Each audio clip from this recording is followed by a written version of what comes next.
एक बहू की 5 सास। अरे कितनी भाग्यशाली है तुम्हारी बहू।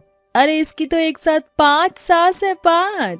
इसका गृह प्रवेश तो इसकी 5 सास मिलकर करेंगी। शिल्पा की शादी ऐसे घर में होती है जहां उसकी 5 सास होती हैं। अरे आओ बहू, अंदर आओ। अरे अंदर कैसे आएगी? पहले उसे चावल की लुटिया जो पैर से गिरानी है। चल बहू, अब अपने पैर से इस लुटिया को गिरा दे और अंदर आ जा। शिल्पा अपने पैर से चावल से भरी लुटिया को गिरा देती है, जिसके बाद वो अंदर आ जाती है। अंदर आते ही उसकी सास पार्वती एक थाली उसके पैरों के पास रख देती है, जिसके अंदर सिंदूर पानी में घोलकर भरा होता है। देख बहू, अब इस थाली में अपने पैर रख और हमारे घर में अपने शुभ पैर छापते हुए अंदर आ जा। हाँ हाँ, चल जल्दी कर, उसके बाद तुझे और भी रस्में पूरी करनी है। उसकी 5 सास एक एक करके उसकी सारी रस्में पूरी करवा देती हैं। उसकी पहली सास जो उसके पति की माँ होती है, दूसरी उसकी चाची सास होती है, तीसरी बुआ सास और चौथी मौसी सास होती है। वहीं सबसे बड़ी उसकी दादी सास होती है, जो एक साथ एक ही घर में रहती हैं। शिल्पा की शादी के बाद वो 5 अपने अपने रंग दिखाने लगती हैं। अरे शिल्पा, ओ शिल्पा, कहाँ है तू? एक काम कर, जल्दी से मेरे सर में तेल लगा दे, मेरा सर बहुत दुख रहा है। अच्छा, ये काम तो बाद में भी करवा सकती हो, पहले इसे मेरे कुछ कपड़े धोने दो। अरे शिल्पा, कहाँ है तू? कब से ढूंढ रही हूँ तुझे। बहुत जोरों से भूख लगी है, जा मेरे लिए कुछ खाने के लिए बना दे।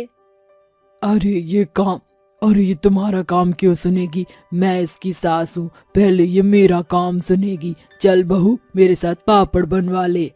शिल्पा अपनी 4 सासों की शक्ल देखने लगती है कि तभी उसकी सबसे बड़ी सास आती है।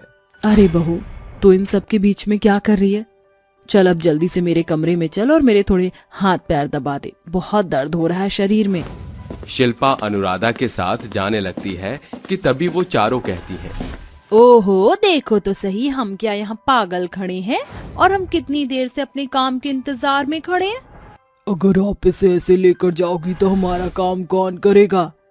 अरे बहू, तू पहले मेरा काम कर, उसके बाद किसी और का काम करिए। नहीं नहीं, पहले ही मेरा काम करेगी, उसके बाद तुम सबका काम करेगी। चल बहू मेरे साथ। हाँ हाँ, क्यों नहीं।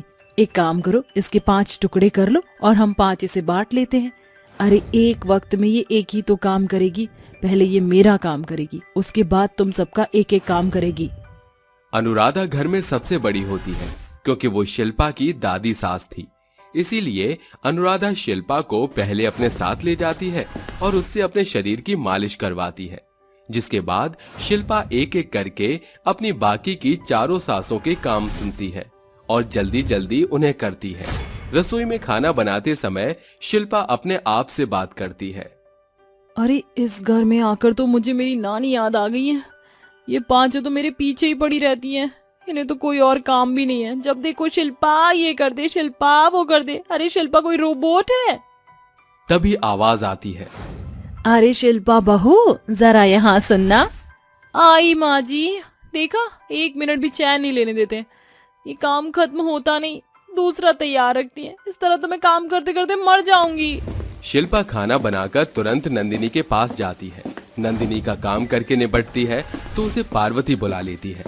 पार्वती का काम खत्म करने के बाद जैसे ही वो आराम करने के लिए जाती है तो गायत्री उसे बुला लेती है।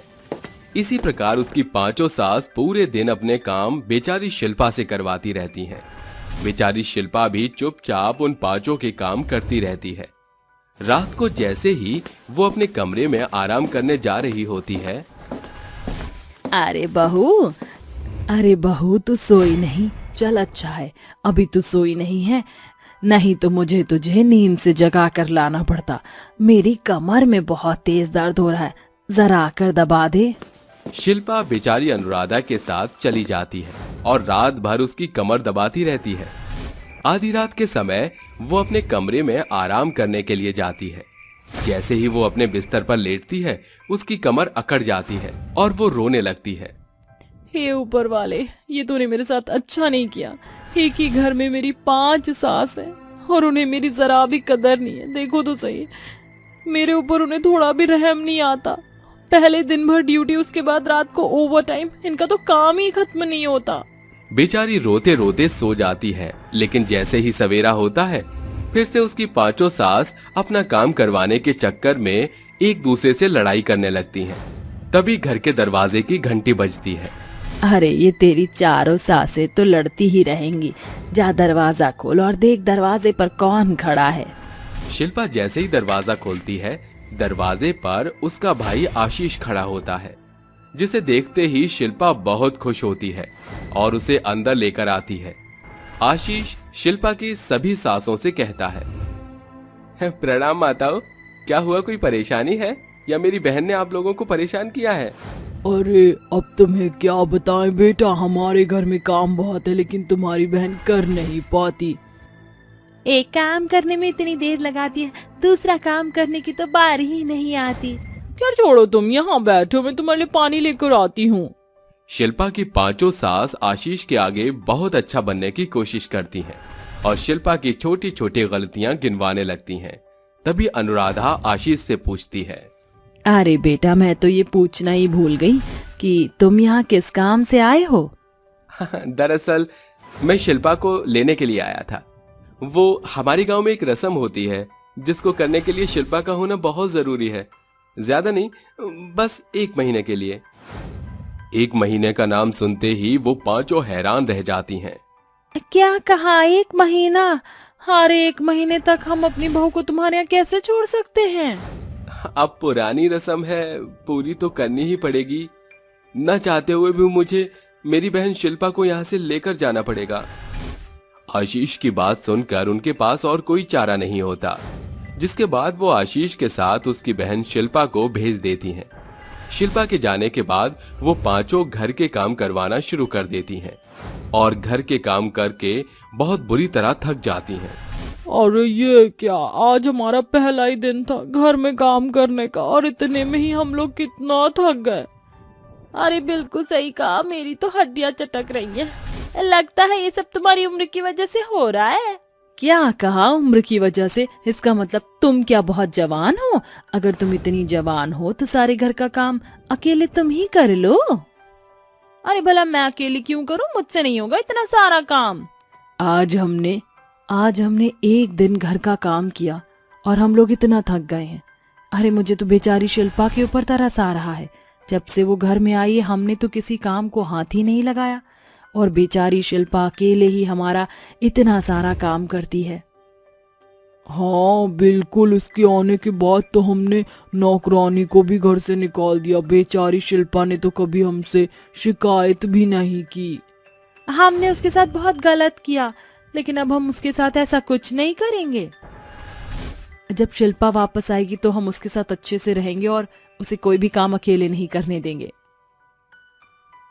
अरे ये सब तो ठीक है, लेकिन 1 महीने तक हम इतना सारा काम कैसे करेंगी? मेरी मानो उसके आने तक नौकरानी को बुलवा लो। वो पांचों मिलकर घर में नौकरानी रख लेती हैं और जब 1 महीने के बाद शिल्पा वापस घर लौटती है तो वो सभी मिलकर शीतल का बहुत अच्छे से ख्याल रखने लगती हैं। वहीं दूसरी तरफ अगर शीतल कोई काम करती तो एक एक करके सब उसके साथ उसके काम में उसका हाथ बटाती, जिसके बाद शिल्पा बहुत खुश होती है और खुशी खुशी अपनी पांचों सास के साथ रहने लगती है। गोलगप्पे बनाने वाली सास बहू।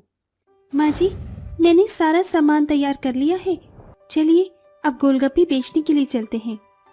हाँ हाँ बहू, जल्दी चल, गांव के सभी लोग हमारा इंतजार कर रहे होंगे। तुझे तो पता ही है गांव के सभी लोग हमारे गोलगप्पे कितने पसंद करते हैं और इसी वजह से हमारे गोलगप्पे पूरे गांव में फेमस भी हो गए हैं। हाँ माँ जी, हम इतना काम इतना दिल लगाकर जो करते हैं तो फेमस तो होंगे ही ना।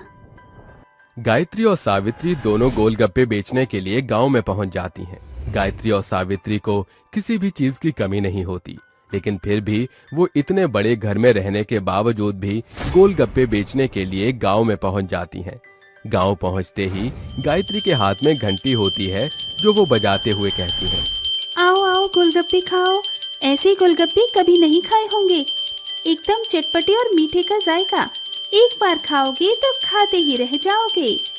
गायत्री के हाथ में बज रही घंटी को सुनते ही गांव के सभी लोग इकट्ठा हो जाते हैं और उन दोनों सास बहू के पास पहुंच जाते हैं। अरे बहू देख, गांव वाले आना शुरू हो गए हैं। चल तू भी अब अपने काम पर लग जा, किसी को भी इंतजार न करना पड़े। हाँ माँ जी, क्यों नहीं।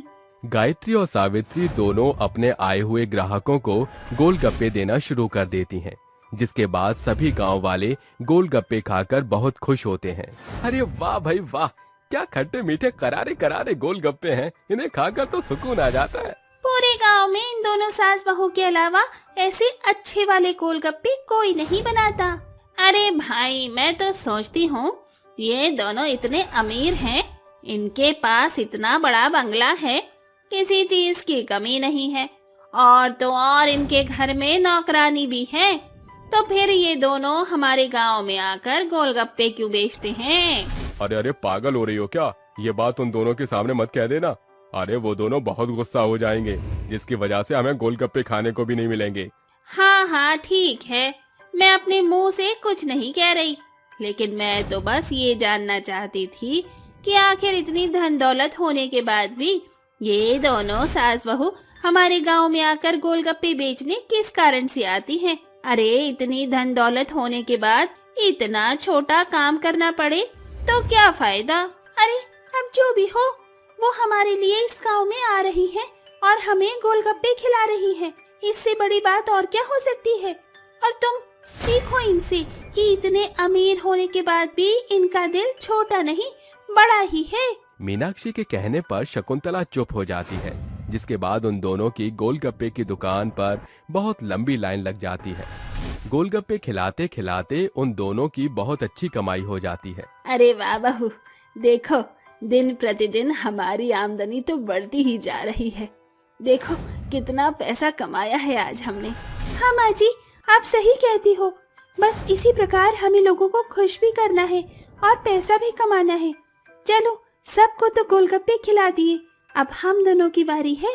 देखते हैं आज हम दोनों में से सबसे ज्यादा गोलगप्पे कौन खत्म करेगा। गायत्री और सावित्री दोनों बचे हुए गोलगप्पे खाना शुरू कर देती हैं। देखते ही देखते वो दोनों सारे के सारे गोलगप्पे चट कर जाती हैं और उसके बाद वापस अपने घर चली जाती हैं। आखिर गायत्री और सावित्री इतने अमीर होने के बाद भी गोलगप्पे क्यों बेचती हैं, और जब जाने का समय हो जाता है तो वो सारे गोलगप्पे क्यों चट कर जाती हैं। चलिए कहानी में थोड़ा सा पीछे चलते हैं। अरे बेटा, कहाँ गई ये दोनों? अरे तेरी माँ ने तो हद ही कर दी है, रोज सुबह शाम गोलगप्पे खाने के लिए बाजार में चली जाती है और साथ ही साथ तेरी बहू गायत्री को भी अपने साथ ले जाती है। अरे पिताजी, इन दोनों की इस बात से तो मैं बहुत परेशान हूँ। कमाती कुछ है नहीं, जब देखो खर्च करती रहती हैं। अरे हम दोनों इतना पैसा कहाँ से लेकर आएंगे? अरे इन दोनों को तो इतना भी नहीं समझ आता कि हम दोनों बाप बेटे सुबह शाम काम करते हैं, मेहनत करते हैं, फिर जाकर इतना पैसा कमा पाते हैं, लेकिन ये दोनों तो सिर्फ पैसे लुटाने में ही आगे खड़ी होती हैं। पिताजी देखो, चुप हो जाइए, माँ आ गई हैं। अगर उन्होंने तुम्हारी कोई बात सुन ली तो बहुत गुस्सा होंगी और फिर आपका पीछा भी नहीं छोड़ेंगी। अरे वाह बेटा, तू तो बड़ा समझदार हो गया है। चल तेरी माँ से ही पूछता हूँ कि आखिर वो इतनी देर कहाँ से आ रही हैं। सावित्री के आते ही राजेश उससे पूछता है, अरे भगवान, ये कोई समय है गोलगप्पे खाने का? जब देखो गोलगप्पे खाने के लिए निकल पड़ती हो। अरे भला हमारे बारे में तो सोचो, सुबह से हम लोग नाश्ते के लिए तरस रहे हैं। अजी आप तो चुप ही हो जाइए, मुझे तो लगता है कि आपकी ही बददुआ लगी होगी।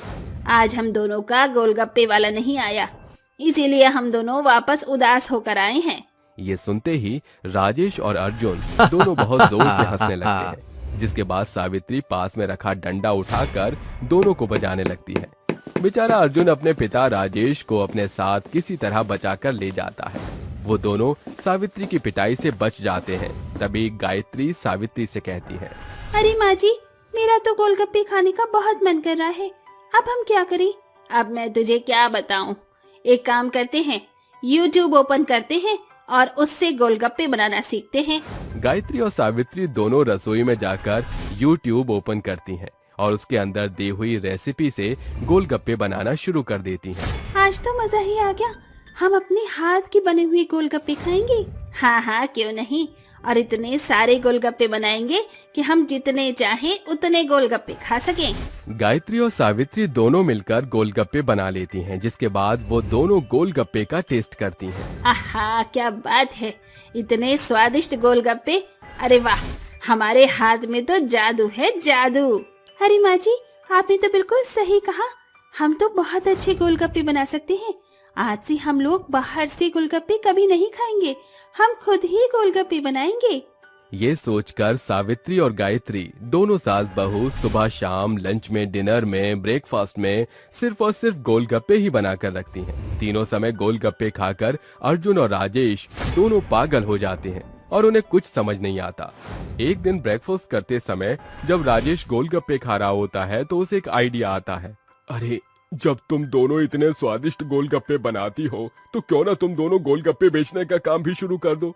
अरे, जो भी मुनाफा होगा उससे तुम्हारा फायदा होगा, और गोलगप्पे बेचने के बाद जो गोलगप्पे का माल बचता है वो तुम दोनों खा लेना, इससे तुम्हारा माल भी वेस्ट नहीं होगा। अरे पिताजी, अगर ये दोनों गोलगप्पे बेचने का काम करेंगे तो हमारे परिवार की तो बदनामी ही हो जाएगी। अरे, इसमें बदनामी वाली कौन सी बात है, तेरे पिता सही तो कह रहे हैं, हम दोनों को गोलगप्पे बेचने का काम ही शुरू कर देना चाहिए। वैसे भी हम दोनों सास बहू गोलगप्पे खाने की इतनी शौकीन हैं कि बस क्या ही बताऊं। जब हम गोलगप्पे बनाने का काम शुरू करेंगे तो घर के काम कौन करेगा? अरे, उसके लिए हम लोग एक नौकरानी रख लेंगे। जब हम दोनों बाप बेटा कमाएंगे और फिर तुम दोनों सास बहू कमाओगी तो हमारे पास नौकरानी को देने के लिए तनख्वाह भी निकल आएगी। गायत्री और सावित्री को अर्जुन और राजेश का सुझाव बहुत अच्छा लगता है, जिसके बाद वो दोनों गोलगप्पे बेचने का काम शुरू कर देते हैं। देखते ही देखते गांव के सभी लोग उनके गोलगप्पों के शौकीन हो जाते हैं और केवल उन्हीं के गोलगप्पे खाना शुरू कर देते हैं। उस दिन के बाद से वो दोनों सास बहू इतने पैसे वाली होने के बाद भी गोलगप्पे बेचना शुरू कर देती हैं और गोलगप्पे बेचकर बहुत खुश होती हैं। 5 अनपढ़ सास की एक बहू। पढ़ी लिखी कनक की शादी युवी के साथ धूमधाम से हो जाती है। शादी होने के बाद युवी की बुआ, चाची, मौसी, दादी सब उसके घर में रुक जाते हैं। इसका मतलब पढ़ी लिखी कनक को अपनी 5 अनपढ़ सास के साथ रहना पड़ेगा। आगे क्या होगा? क्या कनक अपनी सासों के साथ सामंजस्य बिठा पाएगी या वो शादी होते ही अलग हो जाएगी? जानने के लिए कहानी में आगे बढ़ते हैं। तभी कनक की सास सुधा कहती है, बहू, हल्दी से अपने हाथ के निशान इस घर की दहलीज पर छाप दो, जिससे लक्ष्मी का वास यहाँ बना रहे। ओफो मम्मी जी, लक्ष्मी जी ऐसे वास नहीं करती हैं, उसके लिए मेहनत से कमाना पड़ता है। मेरे हाथ से भला वो कैसे रुकेंगी? बहू, तुम कैसी बचकानी बातें कर रही हो? ज्यादा पढ़ लिख लिया है क्या तुमने? इसीलिए मैंने कहा था तुझे युवी कि ज्यादा पढ़ी लिखी बहू मत लेकर आ। अरे माँ, कोई बात नहीं, वो मॉडर्न है ना, अभी इन सब रस्मों के बारे में नहीं जानती है, बाद में जान जाएगी। But I am not interested Yuvi. अरे जे का बहू पटर पटर इंग्लिश में बोल रही है? आपको मेरी बात समझ नहीं आई क्या? कभी आपने पढ़ाई नहीं करी? वैसे आप हैं कौन? कनक, तुम ऐसे बात मत करो, ये मेरी मौसी है, तुम्हारी मौसी सास, और इन सब से भी मिल लो। ये मेरी शर्मिला बुआ है, तुम्हारी बुआ सास। संजना चाची, तुम्हारी चचिया सास। युवी के बच्चे, मेरा परिचय तो बहू को करा। हाँ हाँ दादी, करा रहा हूँ, मेरा कान तो छोड़िए, बहुत दर्द हो रहा है। कनक, ये मेरी दादी हैं, तुम्हारी दादी सास। व्हाट? 5 सासें हैं मेरी? ओ माय गॉड, नॉर्मल लड़कियां एक सास को नहीं संभाल सकती और मुझे 5। अब मेरा क्या होगा? कुछ नहीं होगा बहू, ज्यादा सोच मत, हम तुझे खाएंगे थोड़ी। OMG Yuvi, I am so tired. Mummy ji और आप सब सास भी सुन लीजिए, मैं जा रही हूँ यहाँ से और मेरा खाना कमरे में भिजवा दीजिएगा। युवी इंग्लिश में क्या बोली और क्यों चली गई? वो चाची जी, ये दुल्हन का लहंगा पहन के थक गई हैं, बहुत भारी होता है ना, इसलिए मैंने सोचा कि इसको भेज दूं, तो वो सोने चली गई है। लो जी लो, सुन लो, बहू ने तो 10 मिनट में आकर अपना हुक्म चलाना शुरू कर दिया। ये भी नहीं कि 5 सासों के पैर भी चूले। हे मारा राम जी, मारा बेटा कैसी बहू लाया है, ना जाने क्या क्या देखना पड़ेगा। जा तू भी आराम कर ले, खाना भिजवा दूंगी मैं। जी माँ। तभी सब अपने अपने कमरे में चले जाते हैं। अगले दिन कनक क्रॉप टॉप और शॉर्ट्स में सुहागन की तरह तैयार होकर आती है और कहती है, हाय मम्मी जी, मैं आ गई। कैसी लग रही हूँ बताइए? ओहो, मैंने अपनी 4 सासों को हाय कहना भूल गई। हाय चचिया सास जी, हाय मौसी सास जी, हाय बुआ सास जी, हाय दादी सास जी। अरे ओ मुरी मैया, ये बहू है कि बला है? एक तो इतने पहना क्या है, ऊपर से हम सबको हाय हाय कर रही है। भला हमने इसका क्या चुरा लिया जो ये हमें हाय दे रही है? अशेव शिव शिव शिव, बहू ये तूने कैसे कपड़े पहने हैं? अरे शर्म लाज नहीं है क्या? कल मायके में विदा कर दिया। वही तो, मुझे तो तेरे शरीर पर 1 मीटर के कपड़े भी नजर नहीं आ रहे। राम राम राम, मुझसे तो बहू को बिना कपड़े के देखा भी नहीं जा रहा। अरे मौसी सास जी, मैंने कपड़े पहने हैं, ये देखिए तो सही। कैसी बातें कर रही हैं आप मेरी 4 सासू माँ के सामने? बहू, सिंगार तूने पूरा किया है, पर तेरी साड़ी कहाँ रह गई? नई बहू ऐसे तैयार होकर आती है? माँ जी, आजकल का फैशन है ये। शादी के पहले दिन भी लड़कियां ऐसे ही कपड़े पहनती हैं। कौन 7 मीटर की थान लपेटे और फिर चले? अगर मैं पहनूंगी तो उसमें आग लग जाएगी और मैं जल जाऊंगी, ये भी तो सोचिए। बहू, अगर तू पकौड़े बना रही होगी और तेल तुझ पर छलक गया तो तू जल जाएगी, क्योंकि तूने साड़ी नहीं पहनी होगी। ऐसे कपड़ों में तो तेरे हाथ पैर जल जाएंगे। ओह माय गॉड, एक तो 5 सांसें, ऊपर से अनपढ़। Now how do explain them? अरे बहू, फिर से अंग्रेजी में कुछ किटर पिटर कर रही? बहू, कल ही शादी हुई है, कोई भी घर पर मेहमान तुझसे मिलने आ जाएगा, हमारी नाक कट जाएगी। तू जाकर साड़ी लपेट ले। ओ प्लीज चाची सास जी, मुझे यही कपड़े कंफर्टेबल लग रहे हैं। अब आप ये बताइए, पहली रसोई में मुझसे कुछ बनवाना है या मैं ऑर्डर कर दूं? बहू, तू पागल हो गई है? जज साहब अदालत में ऑर्डर करते हैं, तू वकील जज भी है क्या? अरे यूवी, आप कहाँ हैं? देखिए ने मेरी कोई बात समझ नहीं आ रही। ऑर्डर मतलब मैं बाहर से खाना मंगवा लूंगी। नहीं नहीं बहू, हमारे यहाँ बहू की पहली रसोई का खाना बनाती हैं, तो जाओ बना कर लाओ। ठीक है सासू मॉम जी। कनक रसोई में जाती है और अपनी पहली रसोई में मैगी बनाकर बाहर लाती है। तभी पांचों सास कहती हैं, अरे वाह, लगता है बहू ने बहुत बढ़िया खाना बनाया है, खुशबू यहाँ तक आ रही है। अरे बहू, बड़ी जल्दी खाना बना लिया। इतनी जल्दी आज तक किसी की बहू ने नहीं बनाया होगा। ये तो सही कहा आपने मम्मी जी। लीजिए खाइए। अरे बहू, ये कटोरी में केचुए से बना कर लाई है, तू हमें कीड़े खिलाना चाहती है? ओफो, ये अनपढ़ सास भी ना। अरे नहीं दादी सास, ये मैगी है। शहर में लोग इसे बहुत मन से खाते हैं और ये मैदा का बना है, आप खा सकती हैं। अरे मोरी मैया, बहू क्या बना के ले आई? मैंने सोचा आज खीर पूरी खाने को मिलेगा। ओ बुआ सास, शुक्र मनाइए मैंने इतना बना लिया। इसके अलावा मुझे कुछ भी नहीं आता बनाना। मजा आ गया मैगी खाकर। आप खाइए, बहुत अच्छी है। तभी युवी मैगी की खुशबू सूंघकर कहता है, अरे ओहो, आज तो मैगी खाने को मिलेगी इतने दिनों बाद। हाय हाय, मजा ही आ गया। देखिए, आपके बेटे को भी पसंद आ गई। अब बताइए, पहली रसोई मेरी सफल हुई ना? हाँ बहू, मेरे तो पढ़ी लिखी बहू लाकर करम ही फूट गए। वक्त बीतता है। कनक का स्वभाव अपनी सास के साथ ऐसा ही रहता है। कनक को सफाई करने के लिए वैक्यूम क्लीनर चाहिए था, जो उसे घर में कहीं नहीं मिलता। तभी वो अपनी सास से कहती है, माँ जी, मुझे सफाई करनी है, वैक्यूम क्लीनर कहीं नहीं मिल रहा। क्या बोली तू? वो कूलर तो है हमारे घर, दूसरा क्यों चाहिए? और उससे सफाई नहीं, गंदगी उड़ेगी पूरे घर में। अरे माँ जी, वैक्यूम क्लीनर। मैं भी इनसे क्यों पूछ रही हूँ, ऑर्डर कर लेती हूँ। ये बोलकर कनक वैक्यूम क्लीनर ऑर्डर कर देती है, जो कुछ घंटों में घर पर डिलीवरी देने वाला ले आता है और बेल बजाता है। अरे अब कौन आ गया घर पर? मैम साहब, 2000 रुपए दे दीजिए, ये आपका वैक्यूम क्लीनर। क्या? कौन सा कूलर? मैम पैसे दे दीजिए, लेट हो रहा हूँ। ये लो। पांचों सास उस वैक्यूम क्लीनर को खोलकर देखती हैं और बोलती हैं, लगता है बहू को कुछ ज्यादा गर्मी लग रही थी, इसलिए अपने हवा के लिए उसने ये मंगाया है। जरा इसके बाद तो लगा देख कैसी हवा आती है। हाँ माँ जी, देखती हूँ। सुधा तार लगाकर जैसे ही वैक्यूम को अपने मुंह की तरफ करती है तो वैक्यूम क्लीनर से उसका मुंह चिपक जाता है, जिसे चारों सास छुड़ाने में लग जाती हैं। अरे मैया, ये क्या हुई गवा? जेठानी जी चिपक गई। अरे इतनी हवा क्यों खा रही हैं? अरे बचाओ कोई। अरे मेरी बहू चिपक गई, कोई बचाओ। अरे ओ कनक बहू।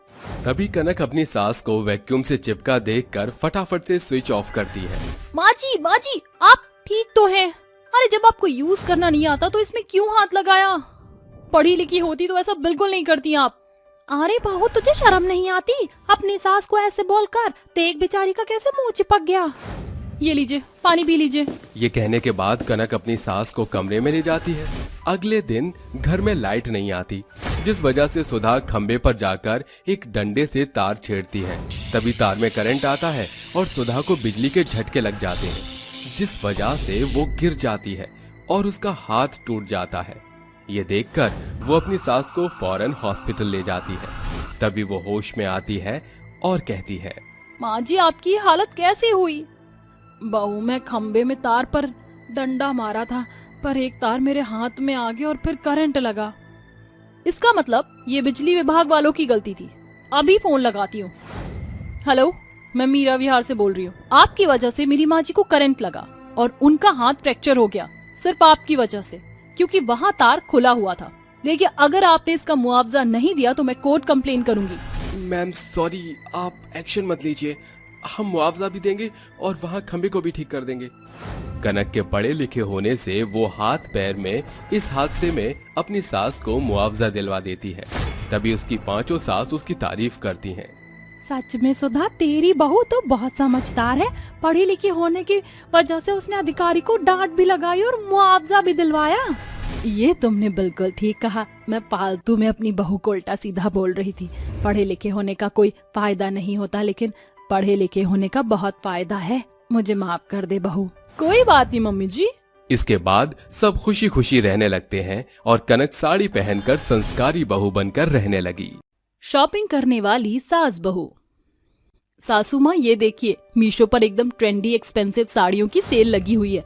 मैंने तो अपने लिए सिल्क की साड़ी ऑर्डर की है, जिसकी कीमत महज 10,000 है। अरे बहू ये क्या बात हुई? अकेले अकेले शॉपिंग कर ली, अपनी सास को बताया तक नहीं। मेरी भी सभी साड़ियाँ पुरानी हो गई हैं। मेरे लिए भी एक सॉफ्ट सिल्क की साड़ी ऑर्डर कर दे। अरे तुम भी तो पुरानी हो गई हो मोहतरमा। सोफे पर बैठे सतवीर की ये बात सुनकर प्रेरणा गुस्से से बोलती है, हम सास बहू की शॉपिंग की चर्चा में आपकी चोचलेबाजी का कोई काम नहीं। चुपचाप से अखबार पढ़ लो, वरना अगर मेरा गुस्सा 7वें आसमान पर पहुंच गया तो कल अखबार की सुर्खियों में तुम्हारा ही नाम शुमार ना हो। दोनों के बीच बहस चल ही रही थी कि विवेक आकर कहता है, माँ आप फिर सवेरे सवेरे शुरू हो गई। पूरी सोसाइटी में सिर्फ हमारे ही अपार्टमेंट की आवाज गूंजती है। बेटा मुझे समझाने से भला अपने इस बुढ़ऊ बाप को समझा। बुढ़ापे के साथ साथ इनकी बकैती भी बढ़ती जा रही है। अरे जब बढ़ते बुढ़ापे में तुम्हारी शॉपिंग के शौक बढ़ सकते हैं तो मेरी बकैती क्यों नहीं बढ़ेगी?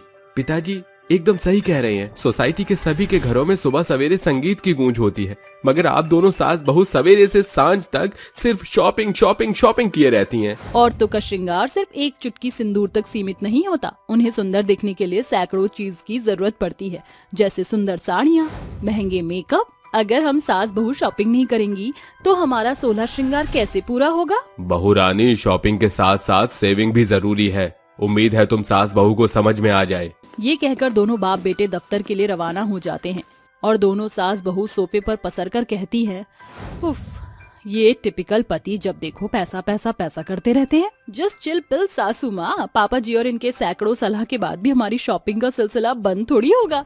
ये कहकर दोनों सास बहू जोर शोर से ठहाके मार कर हंसने लगती है। शाम को सतवीर और विवेक घर लौट कर आते हैं, जहाँ सतवीर कहता है, प्रेरणा ये 5 लाख रुपए है, ये पैसे लॉकर में रख दो।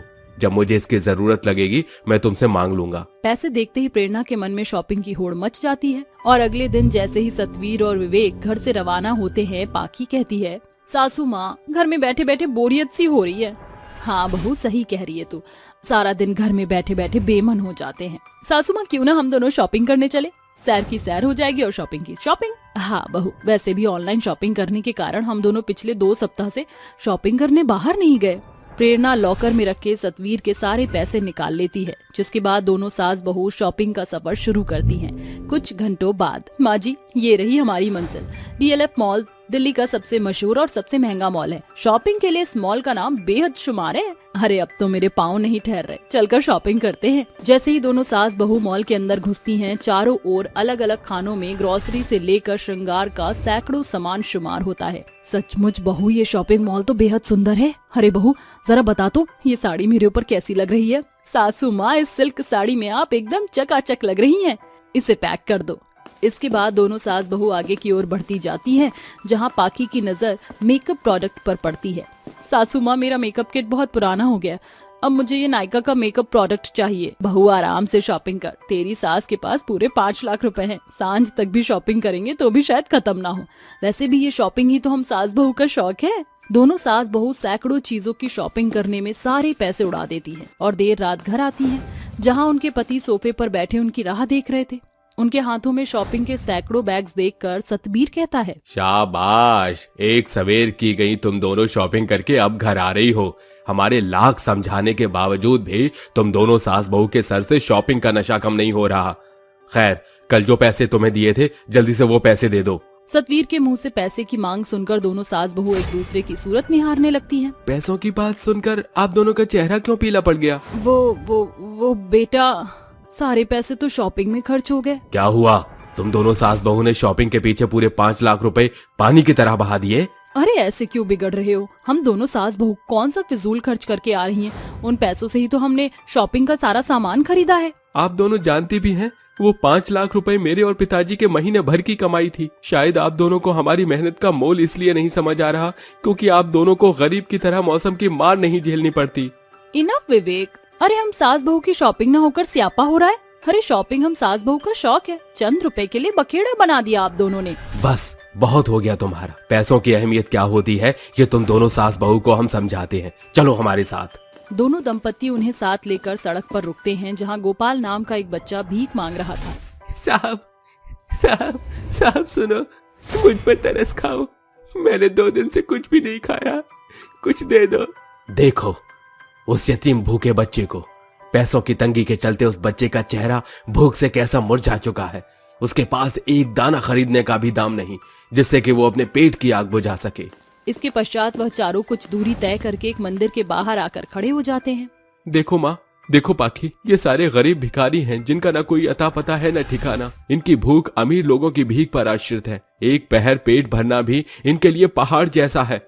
जिस रोज इन्हें भीख में भोजन नहीं मिलता, ये बेचारे पानी पीकर पेट भरते हैं। अंत में चारों गरीब की बस्ती में आते हैं। ये देखो, इस बस्ती में उन पिछड़े लोगों का बसेरा है जिनकी महीने भर की पगार मुश्किल से 5,000 रुपए होती है। तभी सामने से चली आ रही एक गरीब औरत, जिसकी साड़ी और सूरत उसके घनघोर गरीबी को चीख चीख कर बता रही थी, उसे रोक कर कहता है, अरे चाची जरा ठहरो, आप इतनी देर रात पैदल कहाँ जा रही हैं? खरीदारी करने साहब। बस्ती के बाहर एक मंडी है, 10 बजे के बाद वहाँ सब्जी बड़ी सस्ती मिलती है। मगर चंद पैसे के लिए इतना सफर क्यों करना? साहब, चंद पैसे के कारण अक्सर हम गरीबों की इज्जत चली जाती है। बस इसी खौफ के सताव के चलते पैदल सफर तय करते हैं। पाई पाई जोड़कर ही हम गरीबों की जरूरतें पूरी हो पाती हैं। कंचन के सच्चे स्वर सुनकर सास बहू की आंखें आंसू से भर जाती हैं। हमें माफ कर दो जी, ये घनघोर गरीबी देख हम समझ चुकी हैं कि जीवन का चक्र पैसों से जुड़ा है। सारी गलती तो सरासर मेरी है सासू माँ, मैंने ही आपको महंगे शॉपिंग का शौक का आदि बना दिया। मगर अब हम सुधर गई हैं। हम भविष्य में फिर कभी महंगे मॉल में शॉपिंग नहीं करेंगे, सस्ते बाजार से ही खरीदारी करेंगे। गरीबों का जीवन सास बहू को झकझोर कर रख देता है। उस दिन के बाद से उनके महंगे शॉपिंग का सिलसिला समाप्त हो जाता है। वो सास बहू कोसों दूरी का पड़ाव पैदल पार करती हुई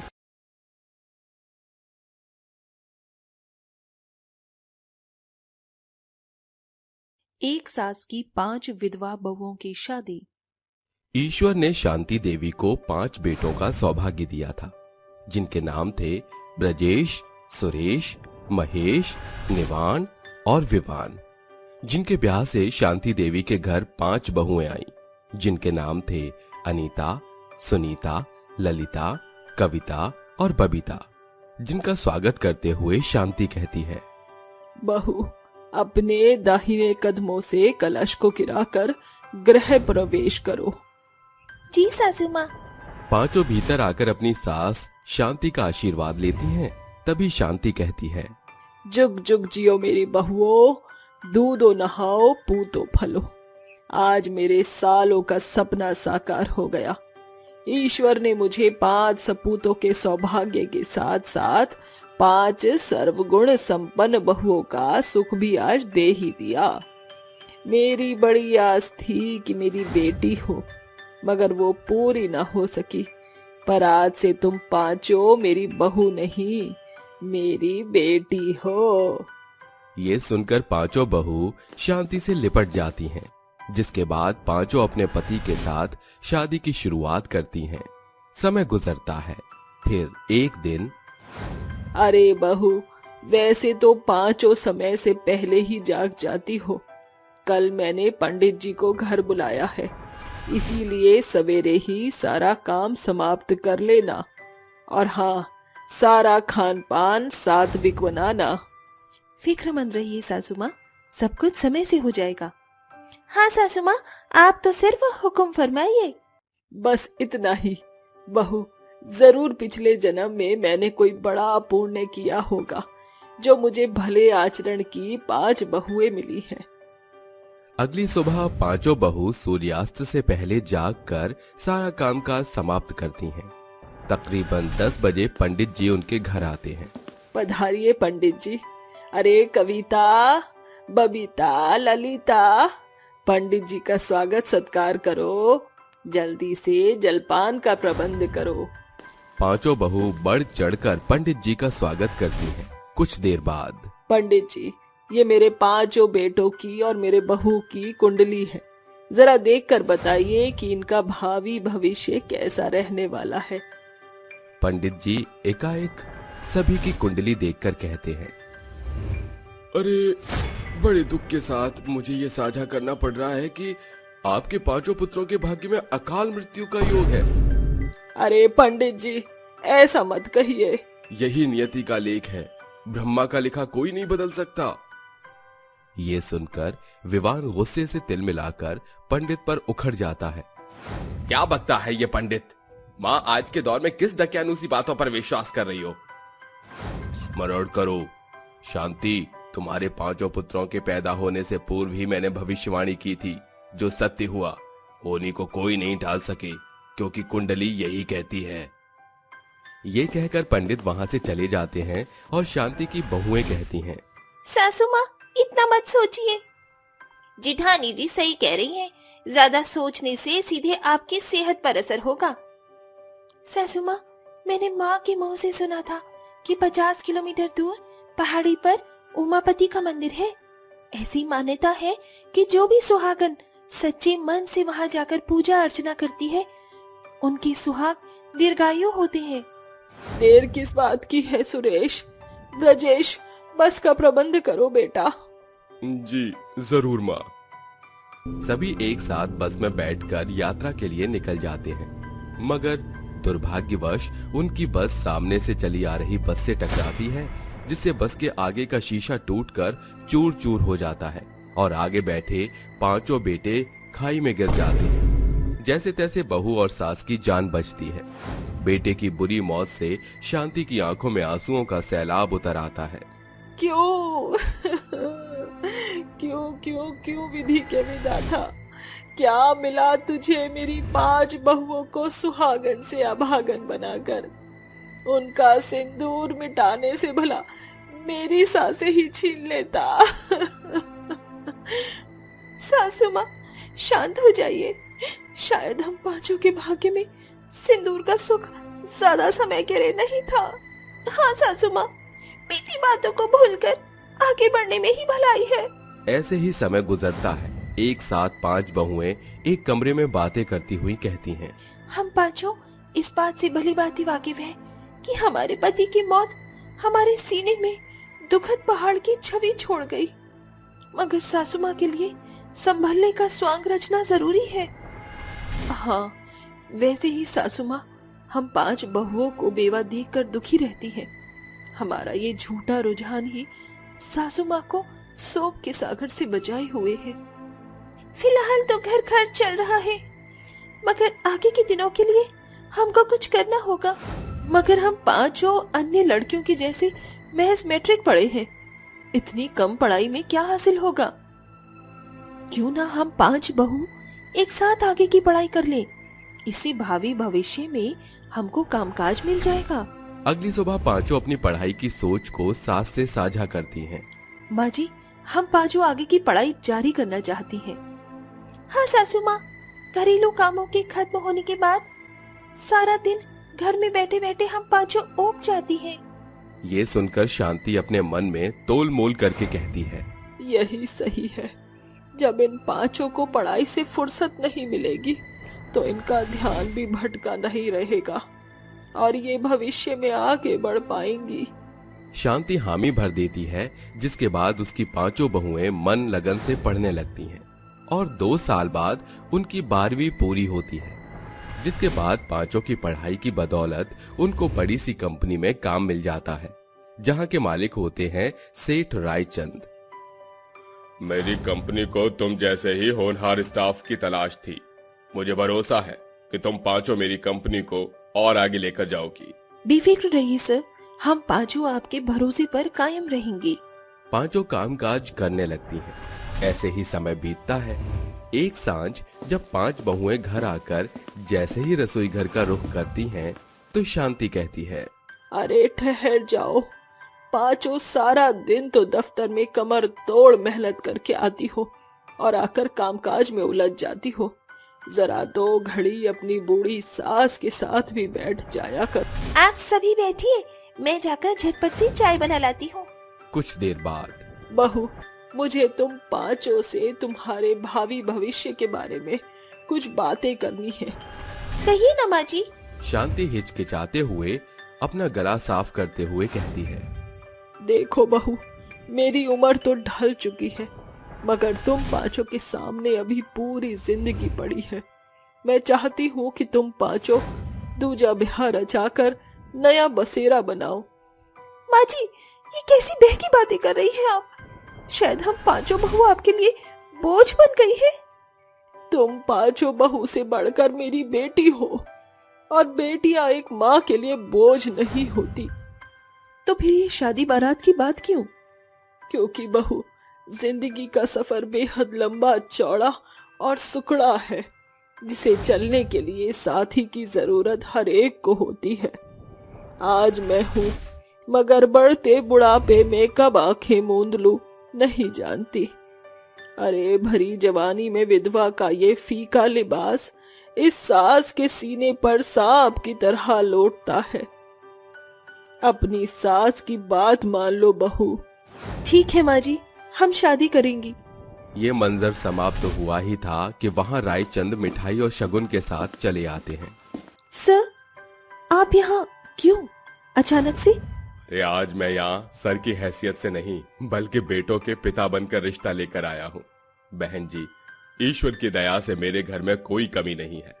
बस अपने पांचों पांडव के लिए आपकी बहू को अपनी बहू बनाने के लिए आस लिए आया हूँ। साहब, आप जानते हैं ना, मेरी बहू विधवा है। हम बिल्कुल, मगर इसमें इन बेचारी का क्या दोष? अब ये पांचों ही रायचंद की बहू बनेगी। मेरी बहू, तुम पांचों का भाग्य बड़ा बलवान है, जो एक बार फिर खुशी तुम्हारे दिल के दरवाजे पर दस्तक दे रही है। ये सास अपने हाथों से तुम पांचों की शादी का श्रृंगार करेगी। शांति हंसी खुशी अपनी विधवा बहुओं का ब्याह कर देती है, जिसे देख सारा गांव उस सास की सराहना करता है और विदाई की बेला पर पांचों बहू बिलख बिलख कर रोती हैं। अरे बहू, ये मेरी खुशकिस्मती है कि जिस घर में तुम पांचों बहू बनकर आई थी, आज उस घर से तुम पांचों बेटी बनकर डोली में जा रही हो। नए ससुराल जाकर अपनी सास को मत भूल जाना। आप भी सासू माँ, अपना हर दुख दर्द हमसे साझा करना मत भूलना। आपको अपनी बेटियों की सौगंध। आखिरकार सास ने अपनी भरसक कोशिश से अपनी पांचों विधवा बहुओं के जीवन में पुनः रंग भर दिए थे, मगर प्रत्येक सप्ताह एकाएक करके पांचों बहुओं का सास के पास आना जाना लगा रहता था।